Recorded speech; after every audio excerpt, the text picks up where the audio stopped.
အားလုံးပဲမင်္ဂလာပါရှင်ကျမကတော့ဆရာမင်းတင်ခါတပည့်ဆရာမသေစင်ဦးဖြစ်ပါတယ်ယခုတစ်ပတ်နိုဝင်ဘာ21 2025မှာနိုဝင်ဘာ29ရက်2025တွင်9ရက်9နံသားသမီးများအတွက်တပတ်တာကံကြမ္မာများကိုစတင်ဟောကြားပေးပါမယ်ယခုတစ်ပတ်ကြာသပတေးသားသမီးများစတင်ပြီးဟောကြားပေးပါမယ်ရှင်ကြာသပတေးသားသမီးများအားလုံးမင်္ဂလာပါရှင်ရွှေသစ်ဝိညာဉ်အိမ်အမိုးပြရတတ်ခြင်းအိမ်နီးနားတွင်လည်းလမ်းပြရတတ်ခြင်းများပြုလုပ်နေရတတ်ပါတယ်ခီးသွားနေသူရှိပါကပြန်ရောက်လာပါလိမ့်မယ်ဖုံးမြေမျက်စိကြောင့်ငွေကုန်ရတတ်ပါတယ်ဆိုင်စစ်ပစ္စည်းဖြစ်တတ်ပါတယ်အလုပ်တိလို့ရလဲဖြစ်လာတတ်ပါတယ်လက်ပွင့်နေခြင်းလမ်းလာပါရခြင်းအလူမင်္ဂလာများပြုလုပ်နေရတဲ့ခြင်းများဖြစ်ပါလိမ့်မယ်မိတ်ဆွေတင်များရတယ်လို့မိတ်ဆွေဟောင်းများနဲ့တော့အဆင်မပြေဖြစ်ရတတ်ပါတယ်ကားထွက်ခြင်းကားကြောင့်ငွေကုန်ရခြင်းမိမိအိမ်မှအိမ်ဝတ်တလိပ်ဆန်ရှိပါကထွက်ခြင်းပျောက်ခြင်းဖြစ်တတ်ပါတယ်သူတစ်ပါး၏အထင်ကြီးမှုကိုခံနေရတတ်ပါတယ်အမျိုးသားဖြစ်ပါကမင်းမျိုးသမီးတို့၏စိတ်အနှောက်အယှက်ပေးခြင်းကိုခံရတတ်ပါတယ်ငွေအတွက်အနှဲငယ်တော့တောကရောက်နေရတတ်ပါတယ်ရှင်စနေနံပစ္စည်းများပျောက်တတ်ခြင်းထွက်ခြင်းဖြစ်တတ်ပါတယ်သတိထားသိဆဲပါပညာရေးတွေကတော့ငွေကုန်တယ်လို့စိုးရင်ပူပန်နေရတတ်ပါတယ်ရှင်စီးပွားရေးတုတ်တန်တဲ့ရောင်းဝယ်လုပ်ငန်းကျစ်သွန်ရောင်းဝယ်လုပ်ငန်းရွှေဆိုင်လုပ်ငန်းအမှုပညာရှင်များအမှုပညာနဲ့ပတ်သက်သောလုပ်ငန်းများပုံမှန်တိုင်းလည်ပတ်နေသောအချိန်ကာလဖြစ်ပါလိမ့်မယ်အရေးကြီးကိစ္စသွားလို့လေနော်စာမေးဝယ်ရင်များသွားရောက်ဖြေဆိုစရာရှိနေတော့ရွှေဝါရောင်ရွှေညိုရောင်ပါတော့ဝတ်စားဝတ်စီပြီးတော့ပါဆဆရာအစဉ်ပြေကျော်မောအောင်မြင်ပါလိမ့်မယ်ရှင်အခြေချစ်သူဤသားနဲ့အစင်မပြေဖြစ်နေတတ်ပါတယ်ချစ်သူမရှိသေးသူဖြစ်ပါကဂုံမစွန်လူပြိုကြီးအပြိုကြီးများဖြစ်နေပါလိမ့်မယ်ရှင်အိမ်တော်ရေးမိသားစုအလူတန်းများဝမ်းသာပီတိဖြစ်နေရသောအချိန်ကာလဖြစ်ပါလိမ့်မယ်ကျမ်းမာရေးအစားများအစားမားပြီးဗန်းအောင်ခြင်းဖြစ်တတ်ပါတယ်အကျိုးပက္ခဏာ643ဖြစ်ပါတယ်ရှင်အိမ်ဖျားတွင်လက်ဖက်သုံးနဲ့ဖျားဆုံးတော်ကတ်လူခြင်းမိတ်ဆွေများကိုလက်ဖက်လက်ဆောင်ပေးခြင်းလဲအောင်ငယ်သားများကိုလက်ဖက်တုပ်ကျွေးမွေးခြင်းပြုလုပ်လိုက်ပါအညံ့များပြည့်ပြောက်ပြီးကံကောင်းခြင်းများဖြစ်လာပါလိမ့်မယ်ကြာသပတေးသားသမီးများအလုံးစိတ်ချမ်းသာခြင်းကိုယ်ကျမ်းမာခြင်းများနဲ့ပြည့်စုံပြီးကောင်းကျိုးလိုရာဆန္ဒပြေဝကြပါစေရှင်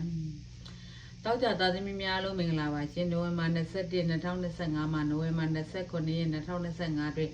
တောက်ကြသားသမီးများလုံးတွေတပတ်တာကံကြမ္မာဖြစ်ပါတယ်ရှင်ထီပေါက်တက်ခြင်းထီပေါက်တကယ်သောငွေဝင်ခြင်းအလူတန်းများစစ်တိုက်ပြည်လုံးရခြင်းများဖြစ်နေပါလိမ့်မယ်ကားဝိညာဉ်ဆိုင်ကဲစိုက်ကားဝိညာဉ်များဖြစ်ပါလိမ့်မယ်ငယ်ရွယ်သူဖြစ်ပါကစမ်းပွင့်ခြင်းမင်္ဂလာဆောင်ရခြင်းသားသမီးရှိပါကသားသမီးတွေ့မင်္ဂလာပြုလုပ်ပေးရခြင်းများဖြစ်ပါလိမ့်မယ်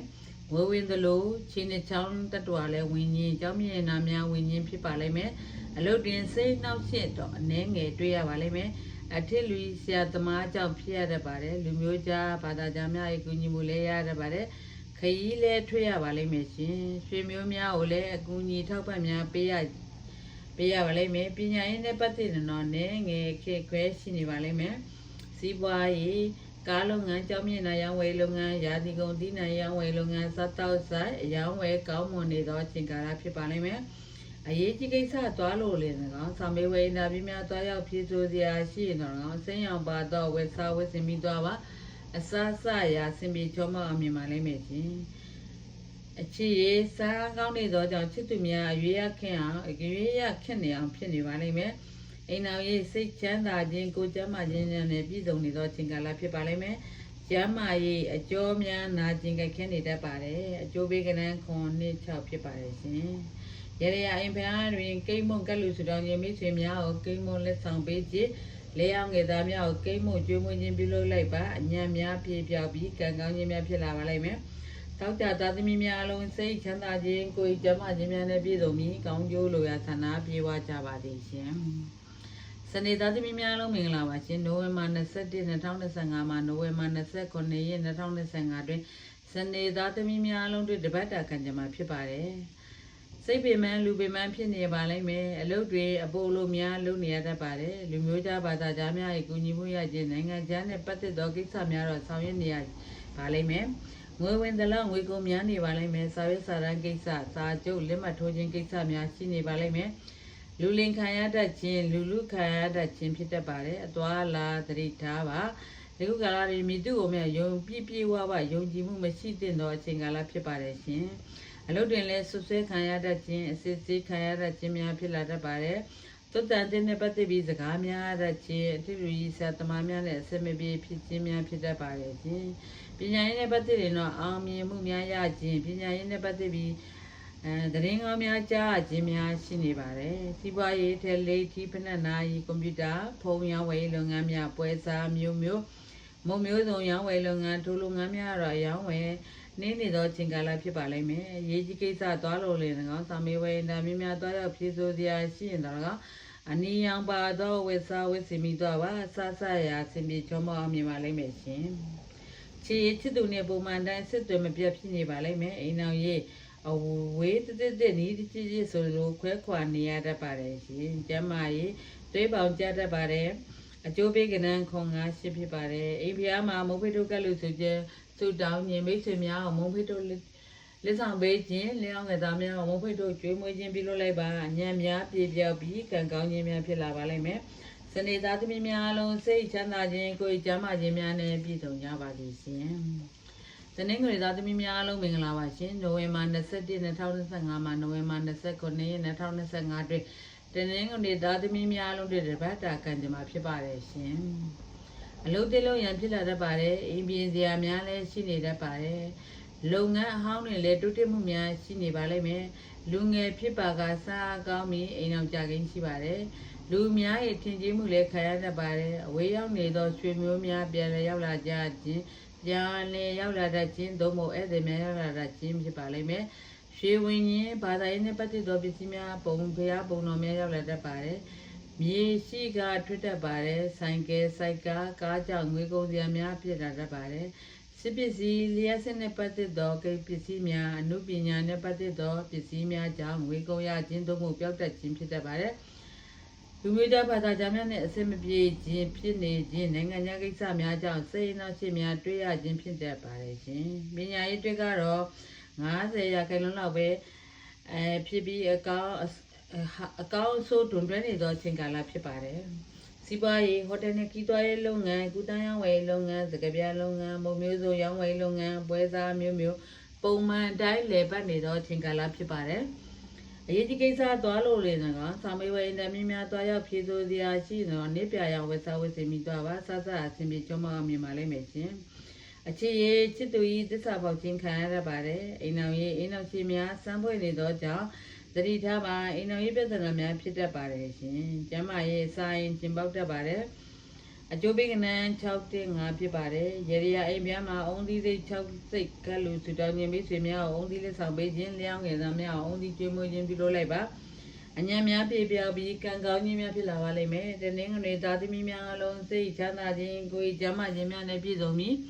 ကောင်းကျိုးလိုရာဆန္ဒပြေဝကြပါသည်ရှင်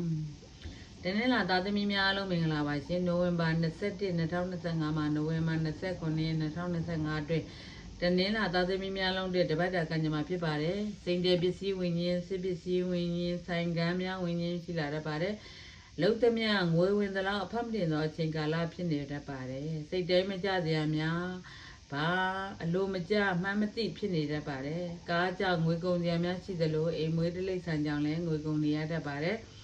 ရွှေလက်ကောက်ပြောက်ခြင်းလက်တွင်တန်းရခြင်းဖြစ်တတ်ပါတယ်လုပ်ငန်းသစ်လုပ်ရန်ပေါ်လာသလိုအကြံကောင်းများပေးသောသူရှိလာတတ်ပါတယ်သို့တော်မိမိကံနဲ့ငြိမ်ညက်နေသောကြောင့်မလုံတဲ့နေသောအချိန်ကာလဖြစ်ပါတယ်ဆုံးရှုံးမှုများတတ်ပါတယ်ရှင်မိမိနဲ့အလိုရင်းနေသူ၏စိတ်နှောက်ရှက်ပေးခြင်းလည်းခံရတတ်ပါတယ်လျှောက်ငယ်သားကောင်းများတော့ရောက်လာတတ်ပါတယ်လေးရှိလျှောက်ငယ်သားများအကျိုးပေးခြင်းခံရတတ်ပါတယ်ရွှေထွက်တတ်ပါတယ်ရှင်သတိထားသိမ့်ဆက်ပါရဝင်းမနိုင်စင်းကြားတတ်ပါတယ်ပညာရေးကတော့အသင့်တွင်ကောင်းမွန်နေသောအချိန်ကာလဖြစ်ပါတယ်ရှင်စီးပွားရေးစားတောက်ဆိုင်စားတောက်ကုန်ဆူရှီလုပ်ငန်းဆေးကန်းပိုင်ရှင်များစာရေးကိရိယာစာပုံနေတဲ့လုပ်ငန်းများအလွန်နေခွင့်နေသောအချိန်ကာလဖြစ်ပါလိမ့်မယ်ရေးကြီးကိစ္စသွားလို့လေ၎င်းစာမေးပွဲအင်တာဗျူးများသွားရောက်ဖြေဆိုစရာရှိရင်တော့ပန်းရောင်ပါတော့ဝက်စားဝတ်စင်ပြီးသွားပါဆဆရာအချင်းပြေချောမောအောင်မြင်ပါလိမ့်မယ်ရှင်အချစ်ရေးချစ်သူကြီးစားအသိရပါလိမ့်မယ်အိမ်အောင်ရေးပုံမှန်တိုင်းတတရရပျော်ပျော်ရွှင်ရွှင်ပါပဲရှင်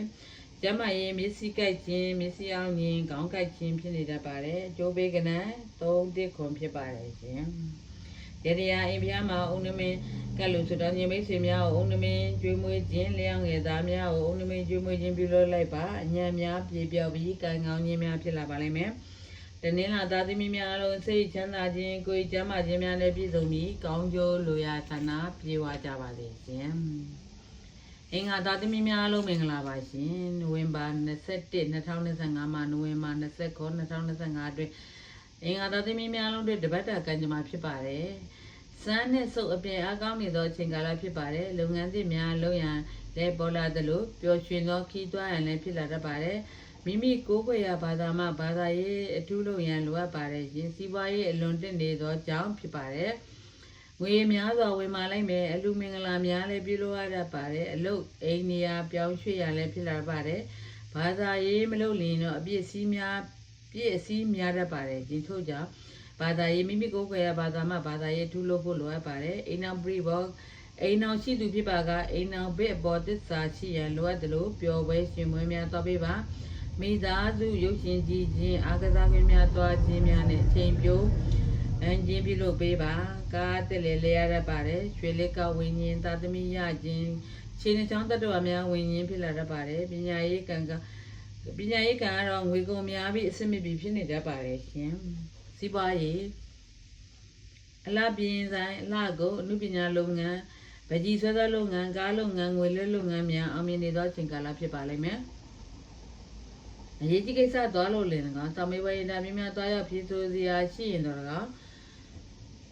ချစ်သွေးအောင်ပါတော့ဝယ်စားဝတ်ဆင်ပြီးသွားပါဆဆအဆင်ပြေချောမအောင်မြင်ပါလိမ့်မယ်ရှင်အခြေရေးချစ်သူများအရွေးအခင်းအောင်ဖြစ်နေပါလိမ့်မယ်သတိထားပါသတိထားရွေးချယ်ပါအိမ်အောင်ရှင်များဤစိတ်ဝင်စားခြင်းခံရသလိုအဆွဆွဲခြင်းလည်းခံရတတ်ပါတယ်သတိထားစဉ်းစားခြင်းနဲ့ပြောဆိုနေတိုင်းမှာကျမ်းမာရေးအစာမာပြီးဝမ်းပြည့်ခြင်းဘိုင်းအောင်ခြင်းဖြစ်နေတတ်ပါတယ်အကျိုးပေးကနာ၄နှစ်ဖြစ်ပါတယ်ရှင်ရရအိမ်ပြားမှာဒိန်ရင်ကလူစုတော်ခြင်းမိတ်ဆွေများကိုဒိန်ရင်တိုက်ကျွေးခြင်းလျောင်းငယ်သားများကိုဒိန်ရင်တိုက်ကျွေးခြင်းပြုလုပ်လိုက်ပါညံများပြေပြောက်ပြီးကံကောင်းခြင်းများဖြစ်လာပါလိမ့်မယ်အင်္ဂါသားသမီးများလို့စိတ်ချမ်းသာခြင်းကိုယ်ကျမ်းမာခြင်းများနဲ့ပြည့်စုံပြီးကောင်းကျိုးလိုရာဆန္ဒပြေဝကြပါစေရှင်ဗုဒ္ဓသားသမီးများလုံးမင်္ဂလာပါရှင်နိုဝင်ဘာ21 2025မှာနိုဝင်ဘာ29 2025အတွင်းဗုဒ္ဓသားသမီးများလုံးတွေတပတ်တာကံကြမ္မာဖြစ်ပါတယ်စီးပွားရေးလွန်ကောင်းနေသောအချိန်ကာလဖြစ်ပါတယ်ရေချားမြေချားပင်လယ်ချားခီးလဲသွားတတ်ပါတယ်မြေဝင်ခြင်းစစ်ပစ္စည်းဝင်ခြင်းမြင့်မှန်ဝင်ခြင်းကားဟောင်းမှာတက်လေရခြင်းဖြစ်တတ်ပါတယ်ကွန်ပျူတာထွတ်တက်ခြင်းဖြစ်တတ်ပါတယ်ကျောင်းမြင့်ရနာများလည်းဝင်လာတတ်ပါတယ်ဝန်ထမ်းဖြစ်ပါကအလုပ်တွေယာရုတစ်ဆရာရှိပါကယာရုတစ်ချင်းသင်တန်းတစ်ခုတရားချင်းများဖြစ်ပါလိမ့်မယ်ရွှေမျိုးမိသားစုများကိုပုံမကျေးဇူးဆက်နိုင်ထောက်ပံ့နိုင်သောအချိန်ကာလဖြစ်ပါတယ်ရွှေမျိုးမိတ်ဆွေကောင်းများနဲ့တွေ့ရတတ်ပါတယ်အလုပ်တွေနဲ့ငယ်တိုက်ခံရှိနေတတ်ပါတယ်ဝင်ငွေကောင်းယင်စီးပွားရေးကောင်းနေသောအချိန်ကာလဖြစ်ပါတယ်ငွေဝင်သလောက်အထွတ်လည်းများနေတတ်ပါတယ်ရှင်အလုပ်နေရာပြောင်းရွှေ့ရတတ်ပါတယ်ကောင်းသောပြောင်းခြင်းဖြစ်ပါလိမ့်မယ်ပညာရေးကတော့အထူးကောင်းမွန်နေသောအချိန်ကာလဖြစ်ပါတယ်စီးပွားရေးမုံမျိုးစုံရောင်းဝယ်လုပ်ငန်းပန်းဆိုင်ပွဲစားမျိုးစားတောက်ဆိုင်စားတောက်ကုန်စာရေးကရိယာစာပုံနှိပ်တိုက်လုပ်ငန်းများစီးပွားတိုးတက်နေသောအချိန်ကာလဖြစ်ပါတယ်အရေးကြီးကိစ္စသွားလို့လေနော်စာမေးပွဲအင်တာဗျူးများသွားရောက်ဖြေဆိုစရာရှိရင်တော့အဖြူရောင်ဝတ်စားဝတ်ဆင်ပြီးသွားပါဆဆအဆင်ပြေချောမောအောင်မြင်ပါလိမ့်မယ်ချီအခြေရေးရဝဲမှာချစ်သူအသေးရတတ်ပါတယ်အိမ်အောင်ရေးအိမ်အောင်ဘက်နဲ့စကားပြောအဆင်ပြေဖြစ်နေတတ်ပါတယ်ရှင်အကျိုးကျမ်းမာရေးလေတို့လျောင်ဖြစ်တတ်ပါတယ်အကျိုးပေးကနာတော့9-3နှစ်ဖြစ်ပါတယ်ရှင်ရရအိမ်ပြားမှာကျစ်စီတမင်းကလူစုတောင်းခြင်းမိတ်ဆွေများကိုကျစ်စီတမင်းဒါနပြုခြင်းလဲအောင်ငယ်သားများကိုကျက်စီတမင်းကျွေးမွေးခြင်းပြုလုပ်လိုက်ပါအညံ့များပြေပြောက်ပြီးကံကောင်းခြင်းများဖြစ်လာပါလိမ့်မယ်ဗုဒ္ဓသားသမီးများအလုံးစိတ်ချမ်းသာခြင်းကိုယ်ကျမ်းမာခြင်းများနဲ့ပြည့်စုံပြီးကောင်းကျိုးလိုရာသနာပြေဝကြပါသည်ရှင်ကျမကတော့အမေရိကန်နိုင်ငံတက်ဆက်ပြည်နယ်ဒါလည်းမြန်မာနေထိုင်ပြီးဘေလင်ဟောကြားနေသောသူဖြစ်ပါတယ်ကျမကိုစင်စစ်မပြတ်ဘေဒီမင်းနေကြသောကျမ၏ဘေဒီမိတ်ဆွေဟောင်းများဘေဒီမိတ်ဆွေသစ်များစိတ်ချမ်းသာခြင်းကိုယ်ကျမ်းမာခြင်းနဲ့ပြည့်စုံကြပါသည်မြန်မာပြည်သူမြန်မာပြည်သားများအလုံးကဘာပြည်သူကဘာပြည်သားများအလုံး စိတ်ချမ်းသာခြင်းကိုယ်ကျမ်းမာခြင်းများနဲ့ပြည့်စုံပြီးကောင်းကျိုးလိုရာဌာနပြေဝကြပါစေရှင်အားလုံးကိုကျေးဇူးတင်ပါတယ်